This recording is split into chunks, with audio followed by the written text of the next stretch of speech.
দখল দূষণ ভরাট ও পলি জমে লক্ষ্মীপুরের ভুলোয়া নদী এখন প্রায় মৃতপ্রায়। নদী হারাতে বসেছে নদীর ঐতিহ্য। নদীর দখল ও দূষণের কথা স্বীকার করে পানি উন্নয়ন বোর্ডের কর্মকর্তারা বলছেন, বরাদ্দ পেলে নদী উদ্ধারের কাজ শুরু হবে। দেখে বোঝার উপায় নেই, নোয়াখালী লক্ষ্মীপুরের এই নদী একসময় ছিল প্রমত্তা।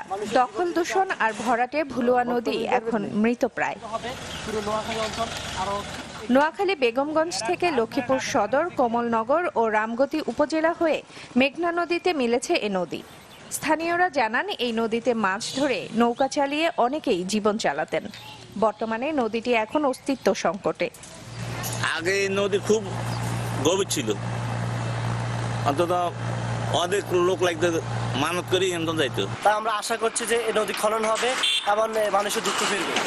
এই ফসল টসল করি সরকারি জায়গার মধ্যে, কিছু সরকারি জায়গা আছে, কিছু কিনে সম্পত্তি, তো আবাদি বেগিন এরা দখল করি সব ফসল করতেছে, পানিটা নিলাম তেহারা না।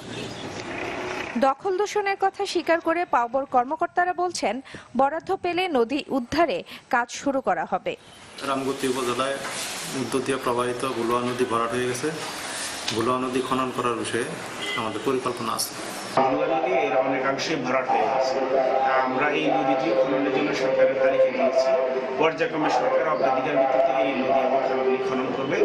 আমরা যতটুকু জেনেছি, আমাদের 3টি খাল খননের জন্য ইতিমধ্যে বরাদ্দ এসেছে। এর মধ্যে একটি করবে পানি উন্নয়ন বোর্ড, একটি করবে বিএডিসি এবং আরেকটি করবে আমাদের মৎস্য বিভাগ।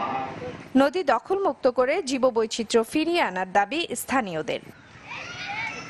Desk report, channel 24।